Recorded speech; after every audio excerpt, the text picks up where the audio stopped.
আমাদের শাইখ এখন আপনাদের সম্মুখে নসিহত পেশ করবেন। আমি হযরতকে মূল্যবান নসিহত পেশ করার জন্য অনুরোধ করছি।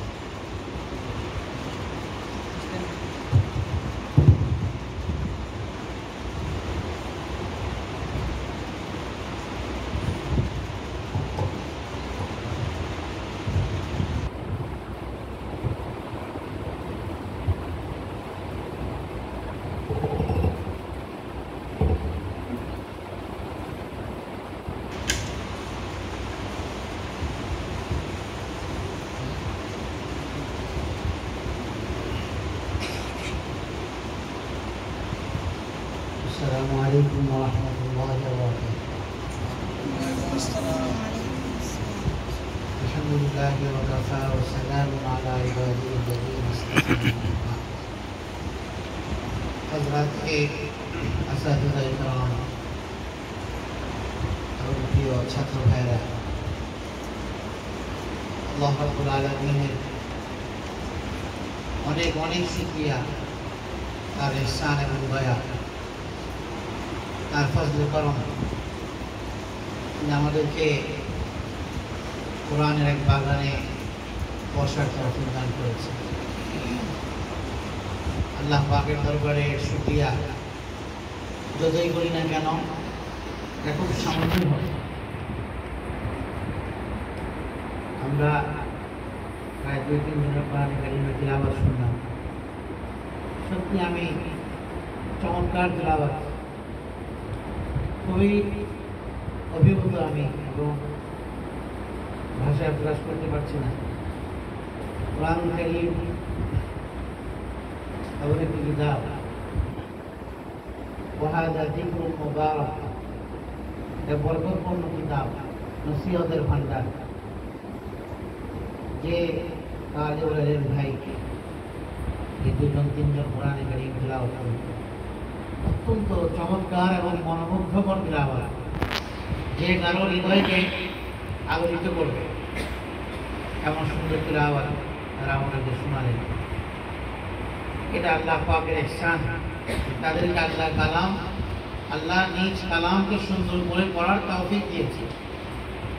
আল্লাহ পাকের শুকরিয়া। আলহামদুলিল্লাহ, আলহামদুলিল্লাহ, আলহামদুলিল্লাহ। আসলে নিজেই নসিহতের মুহতাজ, তারপরেও আমাকে আমাদের এই মাদ্রাসার যিনি মুহতামিম সাহেব, বড় হুজুর, তিনি কিছু নসিহত করার জন্য বলেছেন। আমি নিজেই অযোগ্য, নিজের নসিহতের দরকার, সেখানে আমি কি নসিহত করি? আল্লাহর উপর ভরসা করে 2-4টি কথা যদি আল্লাহ আমার এই ফটাফটা জবান দিয়ে কিছু কথা বের করে, যদি উপকার হয়। আমরা কোরআন কারীমের ছাত্র। কোরআনে কারীম আল্লাহ তাআলার কিতাব, পৃথিবীর সবচেয়ে দামি জিনিস যদি প্রশ্ন করা হয়, পৃথিবীতে আল্লাহর জমিনের উপর সবচেয়ে দামি কি? তো সবচেয়ে দামি এটাও হচ্ছে কোরআন কারীম। এর চেয়ে দামি কোনো কিছু নাই। এটা অত্যন্ত দামি কিতাব, কারণ এটা আল্লাহ পাকের পাক কালাম।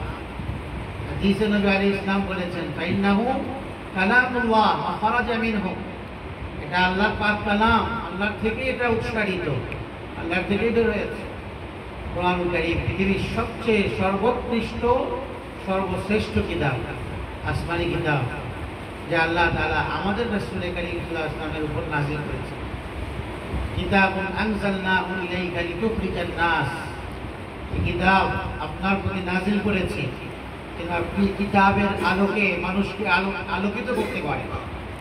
অন্ধকার থেকে, সমস্যাচ্ছন্ন অন্ধকার থেকে মানুষকে আলোর দিকে নিয়ে আসতে পারে। এই কিতাবের মধ্যে আলো আছে। কিতাবুন মুবিন, আমাদের কাছে আল্লাহর তরফ থেকে আলো এসেছে, এটা হচ্ছে কোরআনে কারীম। সেই আলোটা হচ্ছে কোরআনে কারীম। সেই আলোময় কিতাব আল্লাহ তাআলা তোমাদেরকে পড়ার তৌফিক দান করেছে। কোরআনে কারীম নিয়ে আমরা সার্বক্ষণিক বসে আছি। কোরআনে কারীম পড়ছি মানে আল্লাহ তাআলার কথাগুলোই আমরা পড়ছি। কোরআনে কারীম এমন এক কিতাব যে আমরা তিলাওয়াত করছি, এর মানে হলো আমরা আল্লাহর সাথে কথা বলছি, আমরা আল্লাহর সাথে কথা বলছি। এমন এক দামি কিতাব আল্লাহ তাআলা আমাদেরকে পড়ার সৌভাগ্য দিয়েছেন, আমরা পড়তে পারছি আল্লাহর তৌফিকে।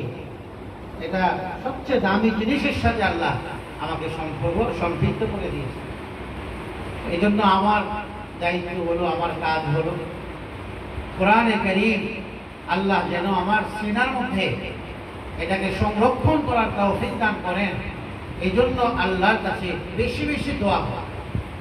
কি করতে হবে ভাই? বেশি বেশি আল্লাহর কাছে চাইতে হবে, কারণ আল্লাহ না চাইলে কেউ হাফেজে কোরআন হতে পারে না। আল্লাহ পাকের ইচ্ছা লাগবে, ইরাদা লাগবে, আল্লাহ পাকের ইহসান লাগবে। আল্লাহ তৌফিক যদি তোমার শামিলে হাল হয়, তাহলেই তুমি আল্লাহর পাক কালামকে হিফজ করতে পারবে। না হয় তোমার ইচ্ছা মতো তুমি চাইলেই কোরআনকে হিফজ করতে পারবে। আমাদের একজন বড় আকাবির একজন ব্রাহ্মণবাড়িয়ার বড় হুজুর হযরত আল্লামা সিরাজুল ইসলাম রাহমাতুল্লাহ আলাইহি, ওনার এক ছেলে অনেক ভালো হাফেজ ছিল, উনিও মারা গিয়েছে। তো আগের সময়ে সবিনা হতো, সবিনা চলতো, কম্পিটিশন হতো, প্রতিযোগিতা, যে আমি বিনা লোকমায় একদম শুরু থেকে নিয়ে শেষ পর্যন্ত বিনা লোকমায় শোনা। তো উনি ওনার এক সাথীর সাথে এরকম চ্যালেঞ্জ করেছেন প্রতিযোগিতা। উনি কোরআনে কারীমের শুরু থেকে শেষ পর্যন্ত পড়েছেন, কিন্তু সূরা ফালাক করার পরে আর পড়তে পারছেন না। সূরা নাস আর কুল আউযু বিরাব্বিন নাস এটার মধ্যে আসছে। তখন আল্লামা সিরাজুল ইসলাম বড় হুজুর রাহমাতুল্লাহ তার বাবা পাশে বসা, তিনি বলেছেন তার সন্তানকে যে তুমি চাইলেই কোরআনে কারীম বিনা লোকমায় শোনাতে পারবে না, যদি আল্লাহ পাক তোমাকে তৌফিক দেন তাহলেই পারবে। এই যে পুরা কোরআনে কারীম বিনা লোকমায় শোনালো, কিন্তু এখন কুল আউযু বিরাব্বিন নাসের কাছে এসে পরাজিত হয়। এটাই কোরআনে কারীমের এজাজ, অলৌকিকত্ব। কোরআনে কারীম রাসূল করিম সাল্লাল্লাহু আলাইহি ওয়াসাল্লামের জীবন্ত মুজিজা। যত মুজিজা নবীজির মাধ্যমে প্রকাশ পেয়েছে, এই মুজিজাগুলোর মধ্যে দুইটি মুজিজা এখনো আছে। এর অন্যতম একটি হলো কোরআনুল কারীম, জীবন্ত মুজিজা নবী আলাইহিস সালাম। আর একটি হলো হজ্জের সময় মিনাতে হাজী সাহেবরা কঙ্কর নিক্ষেপ করে, যার হজ কবুল হয়েছে তার কঙ্করগুলো ফেরেশতারা নিয়ে যায়, আর যার হজ কবুল হয় নাই তার কঙ্করগুলো নিচে পড়ে থাকে, ওগুলো সেখানকার দায়িত্ব সরিয়ে দেয়। না হলে এত এত লাখো লাখো হাজি প্রতি বছর হজ করে, তাদের এত এত কঙ্কর কোথায় যায়? অনেক কঙ্কর অদৃশ্য হয়ে যায়। হযরত আল্লামা জালালউদ্দিন সুয়ুতী রাহমাতুল্লাহ আলাইহি তার খাসায়েসুল কুবরার মধ্যে এই কথা লিখেছেন। এটা নবীজির জীবন্ত মুজিজা। নবীজি বলেছেন, যাদের হজ কবুল হয় এদের কঙ্করগুলো আল্লাহ পাক ফেরেশতাদের মাধ্যমে দিয়ে, আর যাদের হজ কবুল হয় না সেগুলো পড়ে থাকে। এটা একটা মুজিজা। আর নবীজির আরেকটি জীবন্ত মুজিজা হলো কোরআনুল কারীম। যত বেশি পড়বে এর অলৌকিকত্ব প্রকাশ পায়। এই জন্য আমাদের এক নম্বর কাজ কি ভাই? বেশি বেশি দোয়া করা, বেশি বেশি দোয়া করা। আল্লাহ আমাকে এই কালাম মুখস্থ করা আমার জন্য হিফজ করা সহজ করে দেবে। তাহলে আল্লাহ পাকের কাছে যত বেশি দোয়া এবং চাওয়া হবে, তত বেশি আল্লাহ পাকের রহমত আমাদের প্রতি বর্ষণ হবে। আমরা আল্লাহর পাক কালামকে হিফজ করতে পারব। কোরআনে কারীম কেমন দামি! নবী আলাইহিস সালাম বলেছেন, আশরাফু উম্মতি, আমার উম্মতের মধ্যে সর্বশ্রেষ্ঠ মানুষ, সর্বোৎকৃষ্ট মানুষ দুই শ্রেণী। এক হলো যে হামালাতুল কোরআন ওয়া আসহাবুল লাইল, যারা কোরআনে কারীমের ধারক বাহক। তোমরা কোরআনে কারীম পড়ছো, কোরআনে কারীমের ধারক বাহক হতে যাচ্ছ, এরা উম্মতের শ্রেষ্ঠ। তোমরা এই উম্মতের শ্রেষ্ঠ সদস্য, গর্বিত সদস্য। আরেক শ্রেণী হচ্ছে যারা রাতে নির্জনে তাহাজ্জুদ গুজার, তারা। এই দুই শ্রেণী উম্মতের সর্বশ্রেষ্ঠ শ্রেণী। সুতরাং আল্লাহ তাআলা আমাদেরকে কোরআনে কারীমের কারণে মর্যাদা দান করেন। কোরআনের সাথে যেই সম্পৃক্ত হয়ে যায় তাকে আল্লাহ উঁচু করে। এই যে কোরআনে কারীমের গিলাফ, যে গিলাফ ব্যবহার করি, কোরআনে কারীমের গিলাফ ব্যবহার করার প্রয়োজন। কোরআনে কারীমকে খালি না রাখা। আমরা আমাদের শরীরের মধ্যে কাপড় চোপড় পরতেছি, ভালো কাপড়, তো কোরআনে কারীমকে আমরা এইভাবে খোলামেলা রাখছি। হযরত রাহমাতুল্লাহ আলাইহি খুব অপছন্দ করতেন এটা। কোরআনে কারীমের সুন্দর একটা গিলাফ থাকবে, এই গিলাফটাকেও আমরা কত সুন্দর এবং যত্নের সাথে ধরি, ছুঁই, স্পর্শ করি। কেন? কারণ এটা কোরআনে কারীমের সাথে লেগে গেছে। এই জন্য এই গিলাফটাও দামি হয়ে গেছে। কোরআন কোরআনে কারীমের সাথে যেই লাগবে সেই দামি হবে। আল্লাহ তাআলা কোরআনে কারীমে বলেন, বল হুয়া কুরআনুম মাজিদ, এটা কোরআনে মাজিদ, সম্মানিত কোরআন, মর্যাদামণ্ডিত কোরআন, লাউহে মাহফুজের মধ্যে সংরক্ষিত, ফি লাউহে মাহফুজ। তাহলে এর আগে আল্লাহ বলেছেন যুল আরশিল মাজিদ, আল্লাহ যিনি আরশের অধিপতি, তিনি সম্মানিত, মাজিদ সম্মানিত। পরে গিয়ে বললেন এটা কোরআনে কারীম, যে আল্লাহর কালাম, এটাও সম্মানিত। তো আরেক শ্রেণী বাকি আছে, আল্লাহও সম্মানিত, কোরআনে কারীমও সম্মানিত, কোরআনে কারীমের সাথে যারা সম্পৃক্ত তারাও সম্মানিত, যারা সাহিবুল কোরআন তারাও মাজিদ, তারাও সম্মানিত। আল্লাহ বলেছেন আল্লাহ আরশের অধিপতি, তিনি মাজিদ সম্মানিত। পরে বলতেছেন কোরআনে কারীম, কোরআন মাজিদ, মানে কোরআন সম্মানিত। আরেকটা শ্রেণী বাকি আছে, এটা হলো যারা সাহেবে কোরআন, কোরআনের ধারক হও, কোরআনওয়ালা, সেও আল্লাহর কাছে সম্মানিত। এজন্য আমাদের প্রথম কাজ হলো, আল্লাহ পাক আমাদেরকে কোরআনের দর্শে বসার সৌভাগ্য দিয়েছেন, আমরা বেশি বেশি আল্লাহর কাছে দোয়া করব। 2 নম্বর কাজ হলো, আমি যদি সবক আমার কখনো ইয়াদ না হয়, তো আমি আমার মনোবলকে হারিয়ে ফেলব, যে না আমি হাফেজ হতে পারবো না, আমি মনে হয় ইয়াদ করতে পারবো না, আমি মনে হয় পড়তে পারবো না, আমার মনে হয় সেখানে আমার এই ধরনের মনোবল হারানোর সুযোগ নেই। ওয়ালা তাহিনু ওয়ালা তাহজানু, তোমরা ব্যথিত হইও না, তোমরা মনোবল হারিও না, তোমরাই বিজয়ী হবে। তোমার যদি সংকল্প থাকে, দৃঢ় সংকল্প, আমাকে হাফেজ হতেই হবে, তাহলে তোমার এই সংকল্প তোমাকে অনেক উপরে নিয়ে পৌঁছে দেবে। এই জন্য মনোবল হারানো যাবে না। একদিন সবক পারি না, ইয়াদ হয় নাই, এই জন্য যে আমি হাফেজ হতে পারবো না এমন না। সংকল্প রাখতে হবে, দৃঢ় সংকল্প, মনোবল মজবুত রাখতে হবে, দুর্বল হলে চলবে না। আমাকে হাফেজ হতেই হবে, আল্লাহর কালামের হাফেজ আমি হবই হব, এই দৃঢ় সংকল্প আমাকে হাফেজ বানাবে। আমাদের আকাবিরদের বড় আকাবির মুজাহিদ বিল্লাহ হযরত আল্লামা মুফতি ফজলুল হক আমিনী রাহমাতুল্লাহি আলাইহি নাওয়ারাল্লাহু মারকাদাহু, তিনি বলতেন আল হিম্মাতু হিয়াল ইসমুল আযম, হিম্মতই হচ্ছে ইসমে আযম। দৃঢ় সংকল্প, হিম্মত, এটাই ইসমে আযম। সুতরাং ইসমে আযম যার থাকবে সে সফল। তো আমার হিম্মতটাই ইসমে আযম, দৃঢ় সংকল্প। এই জন্য ছাত্র ভাইয়েরা, আমাদেরকে মনোবল হারানো যাবে না, বরং মনোবলকে মজবুত রাখতে হবে, শক্তিশালী, যে আমি অবশ্যই আল্লাহর কালামের হাফেজ। আর 3 নম্বর, উস্তাদদের খেদমত করব। আমি যদি কিছু হতে চাই, উস্তাদদের খেদমত করবো, আদব ও ইহতিরাম। কারণ আদব হচ্ছে সভ্যতার মুকুট। আদবটা জিসকি আজলুত ফি ইলাহি, এটা আল্লাহ পাকের অনুগ্রহের টুপি। আদবটা ভদ্রতা, শিষ্টাচার, সম্মান, ইহতিরাম, বড়দেরকে, এটা হচ্ছে সভ্যতার টুপি। তুমি এই টুপি পরে যেখানে যাবে পৃথিবী, বানে বার সর বেরাও হর যাকে খাহি, এই টুপি মাথায় রেখে যেখানে যাবে তুমি সেখানেই আল্লাহ পাক তোমাকে সম্মানিত করে, তোমাকে আল্লাহ পাক তুমি সমাদৃত হবে, সবার কাছে গ্রহণীয় হবে, গ্রহণযোগ্য হবে। এই জন্য আদব ও ইহতিরাম এটা অনেক বড় জিনিস। আজ খোদা খাহে মে তৌফিক এ আদব, আল্লাহর কাছে বলো আল্লাহ আমাকে আদবওয়ালা বানিয়ে দাও। দুয়ার মধ্যে বলবে আল্লাহ আমাকে আদবওয়ালা বানিয়ে দাও। কারণ বে আদব মাহরুম দাশকাস ফজল রাম, যে যার ভিতরে আদব নাই, বে আদব যে, সে আল্লাহ পাকের অনুগ্রহ থেকে বঞ্চিত।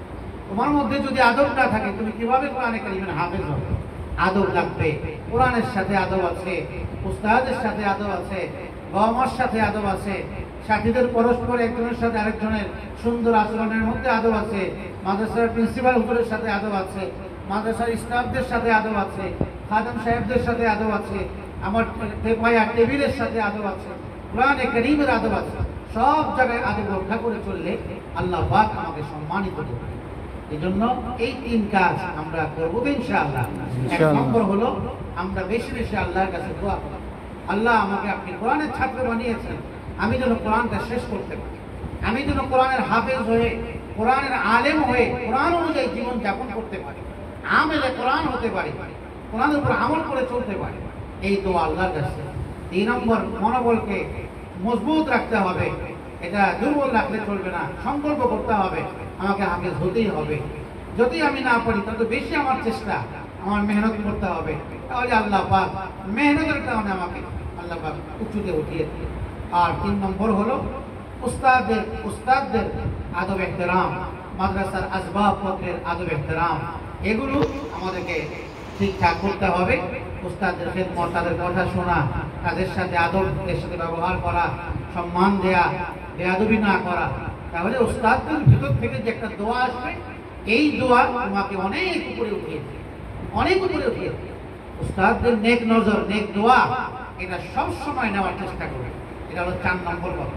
উস্তাদের নেক নজর, খেদমত করে তাদের অন্তর থেকে উৎসাহিত দোয়া আমার প্রতি আসলে এই দোয়ায় তোমাকে কামিয়াব বানাবে। আদব অনেক বড় জিনিস। এজন্য উস্তাদদের সাথে সুসম্পর্ক, তাদের খেদমত করা, তাদের থেকে দোয়া নেওয়া। আর আরেকটি কাজ করবা, যখনই তোমরা বাসায় যাবে, আবার আসবে মাদ্রাসায়, সময় মতো নির্ধারিত সময় বাবা মার কাছে দোয়া চাবে, মুরব্বীদের কাছে দোয়া চাবে যে আমার জন্য দোয়া করেন, আমি যেন কোরআনের হাফেজ হতে পারি, কোরআনের আলেম হতে পারি।